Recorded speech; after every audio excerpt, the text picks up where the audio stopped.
Karma épisode 2 les gars, on a eu un épisode avec les sous-titres encore une fois. Non mais est-ce que c'est pas un sans faute? Est-ce que c'est moi qui exagère ou c'est un sans faute là hein? Dites-moi dans les commentaires. On va commencer tout de suite cette analyse avec le personnage de Abu Abou. Mais avant de commencer, si c'est la première fois que tu passes par cette chaîne, je m'appelle Sylvia et sur cette chaîne, je fais des revues et des analyses de films et séries afro. Sur cette chaîne, on aime aussi donner notre opinion sur nos séries préférées. Donc si c'est quelque chose qui t'intéresse, surtout abonne-toi et active la cloche pour ne pas rater la prochaine revue. Abu était donc derrière le retournement de veste du bandit, les gars. Oh là là là là. L'évolution de ce personnage quand même, franchement, depuis la première saison, il est passé du parfait gentleman au parfait goujat. Vous vous souvenez de la scène lorsque Majib était allé chercher Ndeye Marie chez elle pour sortir le soir? Ils étaient restés dans la voiture et c'est carrément Abu qui conseillait à Majib de peut-être descendre et dire bonjour à la famille. Abu était vraiment comme le bras droit de Majib, celui qui le conseillait tout le temps, celui qui lui donnait vraiment les meilleurs conseils quoi. Franchement, comme on dit, les vrais bandits là, ils s'habillent en costume cravate. Enfin, dans ce cas, en Jesner. Lors de cette scène, je me disais franchement, c'est pas parce que Abu n'a pas un bonnet de bandit là, ou qu'il n'a pas des balafres comme un bandit, qu'il n'est pas autant dangereux que le bandit quoi. Lorsque le bandit a parlé d'une famille de mafieux, j'ai tout de suite pensé à Mère Aïda, mais aussi à l'avocate. Je me suis demandé, est-ce qu'il fait référence à Ouli? Mais je pense pas puisque jusqu'à présent, personne ne sait qu'elle fait partie de la famille Kébé. Mais est-ce que vous pensez qu'elle a manigancé cette affaire avec Abu ou pas? Pour l'instant, elle est très discrète. J'ai l'impression que son histoire va venir petit à petit. J'ai même reçu une réaction qui me disait qu'en fait, Ouli sera le vrai Karma de Aïda Kébé. Dites-moi dans les commentaires ce que vous en pensez. Certains d'entre vous pensent aussi que Idi, donc le papa de Ouli, serait l'actuel mari de la mère de Amiléa.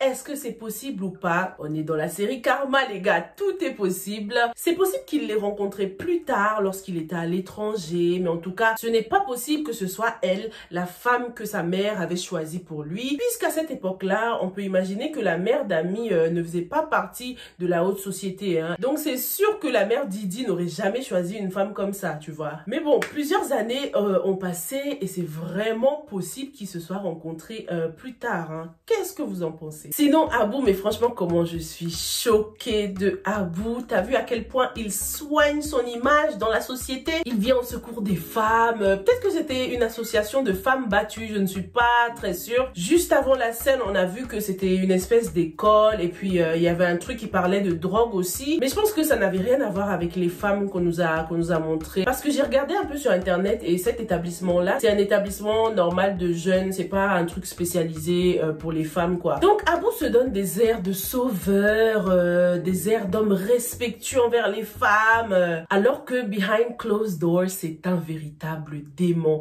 C'est un truc de ouf parce que on dirait qu'Abu, il aime sa mère quand même. Parce qu'en général, les hommes qui se comportent comme ça des fois avec les femmes, c'est qu'ils ont peut-être eu des problèmes avec leur mère dans le passé. Mais à chaque fois, Abu fait des éloges de sa mère. Il a l'air de beaucoup aimer sa mère. Même pendant son dialogue avec son cousin dans l'épisode 31 de la saison précédente, il était en train de dire à son cousin qu'il voulait épouser une femme qui soit comme sa mère. Vivi, xam naa ko bu baax. Bu doon ma koy bàyyi. Dama ko takk pour mu ñëw sëy si kër gi di xool li sama yaay def mu koy def.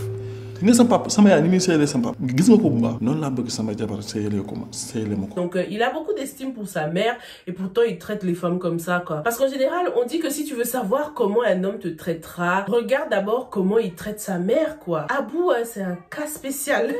Charity begins at home Abu, donc faut d'abord commencer par t'occuper de ta femme à la maison avant de vouloir jouer au super héros dehors quoi. C'est tellement difficile parfois de quitter ce genre d'homme, de divorcer.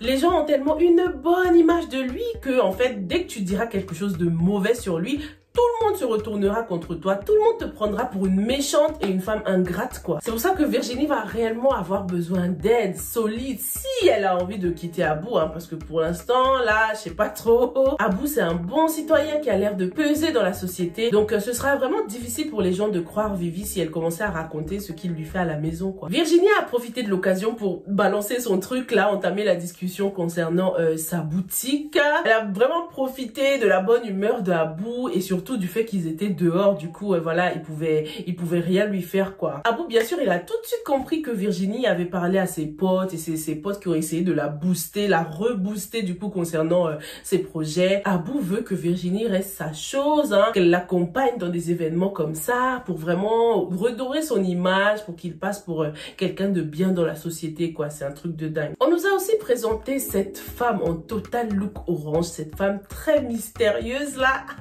Quand elle a débarqué, mon cœur a sauté. Et le cœur d'Abou aussi a sauté, on dirait, hein. Ça se voyait qu'il était embarrassé. Il s'est dit, oh non, qu'est-ce qu'elle est venue faire là, celle-là?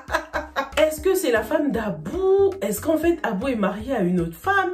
Est-ce que c'est la femme qu'il avait déjà mariée? Pendant sa discussion avec son cousin, là, ils étaient en train de parler d'une fille qu'il avait déjà épousée, mais on sait pas si il avait déjà divorcé avec cette fille, non? Ça se trouve, c'est elle, hein? Ça se trouve, c'est sa première femme. Est-ce que tu penses que cette fille est la première femme d'Abou ou c'est une autre femme qu'il a épousée après avoir épousé Vivi? Je sais pas pourquoi, mais elle me faisait penser à une femme mariée. Elle était habillée comme une femme mariée. Elle passait pour une femme qui avait l'air beaucoup plus traditionnelle, qui avait l'air moins bling bling que Virginie. Elle donne l'impression de faire partie de la classe inférieure, de ne pas faire partie de la même classe que Abou, en tout cas, tu vois. On dirait qu'elle est venue peut-être lui demander de l'argent. J'ai tout de suite pensé à de l'argent vu le statut social de Abou. Elle était là, s'il te plaît, s'il te plaît. Ça se voit qu'elle était réellement dans le besoin et qu'elle a débarqué comme ça par désespoir, quoi. Elle a l'air d'être désespérément dans le besoin. Et comme Abou ne veut pas que les femmes de sa vie travaillent, si c'est sa femme, ça se trouve, elle n'a rien et elle est obligée de rely on him à chaque fois. Elle est obligée de venir tout le temps lui demander de l'argent. Je sais pas pourquoi aussi, mais elle me donne l'impression d'être une mère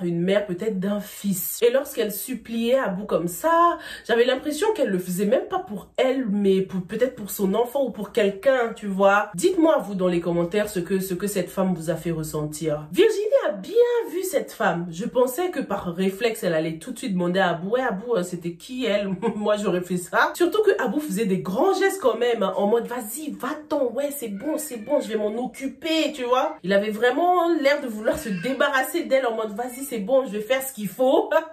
Pourtant, Virginie n'a pas osé poser la moindre question concernant cette femme mystérieuse. J'espère quand même qu'elle va être wise et qu'elle va chercher à en savoir plus sans rien dire à Abou, quoi. Ça m'étonnera pas non plus si elle décide de ne rien faire, de ne pas chercher à comprendre, puisque Virginie n'a jamais vraiment été amoureuse d'Abou, hein. On se casse la tête comme ça lorsqu'on aime au moins quelqu'un un minimum. Mais là, actuellement, Virginie, elle a même pas le temps d'être jalouse. La pauvre. Abdul Madjib. Madjib était tout le temps fâché, hein, dans cet épisode. Il était en colère avec presque tout le monde. Il s'est un peu fâché avec son père. Il s'est fâché avec sa mère. Et de toute façon, il regardait Shérif. Là, ça se voyait qu'il avait un peu le seum de lui. Il était vraiment en désaccord avec presque tout le monde, quoi. Il était pas content. Il est pas content, là, Madjib. Sinon, j'ai beaucoup aimé le comportement des papas, hein, surtout le papa de Madjib. Donc, hein, c'est lui qui a organisé cette rencontre. En fait, ils ont compris qu'avec bébé Anna, Ami et Madjib sont liés à vie, quoi. Donc, vaut mieux qu'ils s'entendent, hein, pour le bien de bébé Anna. Lorsque les papas parlaient, on a vraiment découvert une amie respectueuse qui écoutait ses aînés. Elle avait même la tête légèrement baissée en signe de respect et tout ça. Mais dès que les papas sont partis, comment elle a enchaîné Madjib. Et Madjib aussi était très en colère et très agressif avec son doigt qu'il pointait comme ça à chaque fois. On nous a donc présenté Malika, la voisine. Une voisine qui sait presque tout de la vie de Madjib. Elle sait même qu'il a mal dormi la nuit. En même temps, c'est normal, hein. Tu n'as pas eu le temps de dormir cette nuit. Elle, franchement, j'aime pas son ton. Le ton de sa voix et puis la musique pendant cette scène-là, ça voulait tout dire, quoi. Ah, d'accord, je vois, il y a eu Anna Eva. Une vraie peste. Elle passe vraiment pour une peste et quelqu'un de smart qui s'est bien manipulé, hein. Parce qu'elle a lâché un petit compliment à Ami, là. Toi, t'es maligne, toi. C'est le genre de personne qui te provoque, là. Après, quand tu t'énerves, elle est en mode, moi, j'ai rien fait. Malika aime beaucoup bébé Anna, hein. Ça se voit qu'elle est très investie dans son rôle de nounou. Je sais pas trop ce qu'elle est pour l'instant, girlfriend. Elle est bien déterminée à prendre la place de Ami Léa, là. Franchement, c'est une menace, c'est une vraie menace, Malika, les gars. On remarque qu'elle s'occupe très bien de bébé Anna, hein. Elle sort beaucoup avec elle la connaît bien. Elle l'emmène au parc, elle lui accorde beaucoup de temps. Elle parlait comme si elle la connaissait mieux que Ami, quoi. Même lorsqu'elle nous a montré la petite vidéo, on remarque que bébé Anna avait des petits jouets dans sa chambre, des choses qu'elle n'avait pas forcément lorsqu'elle habitait avec Ami. Ami n'avait pas tout le temps de s'occuper d'elle, hein, puisque bébé Anna était souvent chez sa grand-mère. Ami était occupée par la vengeance, mais Malika s'en occupe bien. J'espère juste que Malika ne l'a pas brainwash, qu'elle n'a pas changé les idées de bébé Anna. Lors de la bande-annonce, on a vu comment bébé Anna a couru pour aller rejoindre Malika. Ça veut dire que Anna Eva l'aime beaucoup aussi. J'espère que le but de Malika n'est pas d'éliminer Ami de la vie de bébé Anna. Ça se voit qu'elle a envie de prendre la place de Ami, quoi. Elle est bizarre, cette Malika. Est-ce que tu penses que Malika est une femme qui est assez possessive ou pas? Du coup, pendant cette scène aussi, c'était rassurant de voir que Ami et Majib s'aiment toujours, hein. Il y avait beaucoup de rapprochements, des regards. C'était très romantique. Ils sont super bons ensemble, hein, ces deux acteurs. J'ai vraiment kiffé. J'étais triste en même temps parce que c'était très frustrant, hein. Tu te dis, ah, c'est relou qu'ils ne puissent pas être ensemble et tout. Il y a cette petite frustration. Pendant cette scène, il y avait quelques intrus aussi, mais on n'a rien vu, les gars, ok? Petit coucou à vous, ceux qui sont derrière la caméra, on vous voit, ok? Ça fait 3 mois, 2 semaines, 4 jours, 18h40 secondes que Alioune sort avec Ami. Non mais depuis quand les mecs se souviennent avec tellement d'exactitude de la date à laquelle ils ont commencé à sortir avec leurs copines? Ça voulait tout simplement dire que Alioune est très amoureux de Ami. Apparemment, il lui avait déjà demandé de l'épouser, mais Ami ne le veut pas, hein, puisque elle l'aime bien, mais elle n'est pas amoureuse de lui. C'est pas l'amour de sa vie, ça c'est sûr. Alioune, c'est vraiment un mec bien, les gars. En seulement 3 mois, il a réussi à changer Ami comme ça. C'est un truc de dingue. Moi, je pensais que ça faisait 1 an qu'ils sortaient ensemble, mais seulement 3 mois. Et Ami est une autre personne. Elle est transformée comme ça. Elle a réussi à reprendre goût à la vie, même après s'être séparée de Anna Eva, hein. Mais c'est pas parce que pour l'instant, Ami refuse de l'épouser qu'elle ne va pas accepter après, les gars. Let's watch out. Peut-être que Ami va accepter au bout d'un moment, parce que faut se dire la vérité, on ne se marie pas toujours par amour, les gars. C'est pour ça que j'ai peur, hein. Tout le monde dit que ouais, non, c'est sûr, Ami va finir avec Majib, mais c'est pas 100% sûr, les gars. Franchement, vu à quel point Alioune a transformé Ami, c'est possible qu'elle choisisse finalement de se mettre avec lui, hein. Pas par amour, mais parce que c'est un homme bien qui l'influence positivement. Comme je le disais, en seulement 3 mois, Alioune a réussi à changer Ami, mais j'ai vu vos commentaires et certains d'entre vous ont dit qu'en fait, Majib avait déjà quand même commencé le processus de guérison, hein, puisque ouais, dans la première saison quand même, Ami avait commencé à s'ouvrir à Majib petit à petit. Donc voilà, qui a réellement aidé Ami du coup à arrêter de broyer du noir, les gars? Majib ou Alioune? Dites-moi dans les commentaires.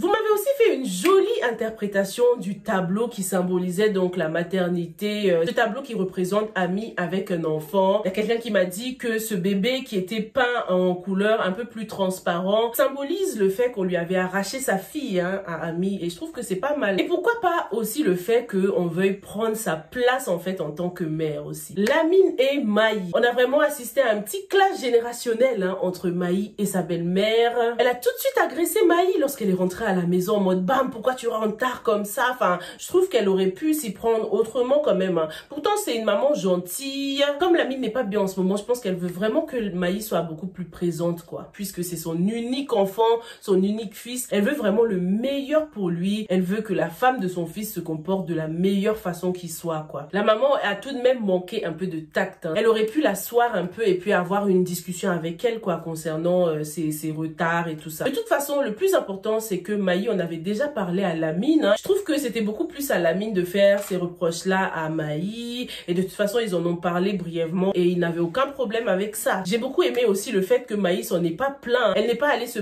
plaindre auprès de Lamine en mode ouais, t'as vu, ta mère me fait des reproches et tout ça. Elle l'a gardé pour elle, quoi. Donc ça, c'était très bien, c'était très mature de sa part. Maintenant, voilà, c'est une famille qui est très traditionnelle, hein. On l'a remarqué depuis la première saison. Alors que Maï, là, même si elle vient d'une famille traditionnelle aussi, en ce moment, on remarque qu'elle est vraiment une femme dans l'air du temps, quoi. C'est une femme accomplie qui arrive à avoir une vie familiale, une vie professionnelle et aussi une vie sociale. Et du coup, lorsque sa belle-mère lui fait ce genre de reproches, c'est comme si elle voulait que Maï arrête de travailler et qu'elle reste à la maison à se tourner les pouces, quoi. Sachant que Lamine travaille, Maï resterait à la maison à se tourner les pouces, quoi. Après, c'est une question de communication. Du moment que Lamine et Maï arrivent à se parler à cœur ouvert comme ils l'ont fait dans cet épisode. C'était très mignon d'ailleurs et j'espère que ça va continuer comme ça. Même si bon, quand j'ai vu Maï avec l'ordinateur sur le lit, je me suis dit, Maï, évite de ramener le boulot à la maison pour que ta belle famille ne te fasse pas des reproches après, tu vois. Lamine veut rester fort devant Maï, hein. Il refuse son aide, mais complètement, il veut pas qu'elle l'aide financièrement, ni rien du tout. C'est son côté traditionnel qui prend le dessus en ce moment, quoi. Même si ça se voit que leur couple va prendre cher, ils vont devoir passer par plein de turbulences là, ça va être très difficile, mais franchement, j'ai confiance. Lorsqu'on voit une Maï qui ne se plaint pas, qui supporte toutes les réflexions de sa belle-mère, je me dis que Maï va devoir supporter beaucoup de choses, hein. Même si Lamine déconne, même s'il y a des tentations par-ci, par-là, que ce soit avec Lisa ou Monsieur Sec, faut que Maï reste forte. Même si ça s'annonce très difficile et j'ai l'impression que Maï pourrait se retrouver vraiment seule contre tous. D'ailleurs, j'espère qu'on nous montrera encore des scènes entre Maï et sa mère, avec sa mère qui la booste, qui la motive et tout ça, qui lui rappelle de ne pas oublier d'où elle vient, des trucs comme ça. C'était vraiment l'une des meilleures scènes, hein, de la première saison. Vous vous souvenez lorsque sa mère lui remontait le moral là. De toute façon, qui a dit que le mariage était facile, hein, surtout lorsqu'à la base, personne ne voulait de votre union. C'est sûr que pour Lamine et Maï, ce sera un mariage très très difficile et il y aura beaucoup de tentations. Coup de massue les gars, Aïda est libérée. Elle est arrivée comme une fleur là chez elle, comme une femme pieuse là. Un vrai loup dans la bergerie. Tout le monde croit en son innocence, hein, que ce soit son mari, même Chérif. Franchement, Chérif qui avait mené des petites enquêtes, qui commençait à soupçonner des trucs. Je pensais vraiment qu'il allait commencer à se méfier un peu de sa mère, quoi. Mais c'est le premier à l'avoir accueilli en mode maman. Moi, tu vas trop manquer. Moi aussi, chérie, tu m'as manqué. D'ailleurs, franchement, Chérif, faut qu'on lui trouve une meuf là. Hashtag une chérie pour Chérif, hein les gars. Je kifferais voir le personnage évoluer là dans cette deuxième saison, tu vois. Depuis la première saison là, Madib il a eu un Ndeye Marie, Ami et maintenant Malika. Mais Chérif, on n'a pas vu sa meuf encore, hein. On a aussi eu cette scène pleine d'émotions entre Madib et sa mère. Au début, Madib ne faisait pas face à sa mère. Il avait les bras croisés derrière. Cette position résumait bien ce qu'il disait à son père au début de l'épisode. Quand il lui disait qu'il voulait pas revenir, lorsqu'il contemplait le paysage comme ça, on dirait qu'il avait vraiment envie de s'évader, quoi, Madib. Sa position avec les bras croisés derrière comme ça suggère aussi qu'il essaye de se maîtriser, hein, Madib. Il essayait vraiment de contrôler sa colère. Il soufflait... Il donnait des réponses très brèves. Prospection, qu'est-ce que c'est là? Vraiment des signes de colère lorsqu'on essaie de se maîtriser, on veut pas trop parler. Il s'est même emporté à un moment. Maman! Mais là, il pouvait vraiment plus se contenir là. Madib voit enfin le vrai visage de sa mère, hein. Et franchement, je sais pas comment Aïda va faire pour se rattraper, hein. Cette situation, mais ça lui brise le cœur carrément à Aïda. On a ressenti beaucoup de regrets, de tristesse de sa part pendant cette scène finale. Son fils préféré la déteste, mais c'est pire que tout ça. C'est vraiment heartbreaking, les gars. On a aussi une petite touche d'humour, hein, pendant cet épisode. J'ai souvent du mal à accepter de l'humour dans les séries un peu sérieuses comme ça, je sais pas pourquoi, mais là j'étais par terre, j'étais morte de rire. D'habitude je rigole pas trop parce que des fois c'est de l'humour sénégalais qui est difficile à traduire, tu vois, la traduction n'est pas si drôle que ça, tu vois. C'est ça d'ailleurs l'inconvénient de la traduction, des fois on perd un peu le sens, mais franchement là j'ai trop rigolé et j'ai hâte de retrouver ces personnages qui sont vraiment super drôles. Dites-moi ce que vous avez pensé de cet épisode dans les commentaires. Ami a vraiment du mal à accepter que Aïda soit libre, sa grand-mère lui a conseillé de lâcher l'affaire. Même Alioune lui a conseillé de tourner la page, vivre quelque chose de nouveau avec lui. On sait très bien que Ami ne peut pas lâcher l'affaire, hein. Elle va tout faire pour que Aïda paye. Est-ce que Ami va écouter les conseils de sa grand-mère et laisser le karma faire les choses? Dites-moi ce que vous en pensez dans les commentaires et je vous retrouve dans la prochaine, ok? Stay safe and stay blessed. Bye!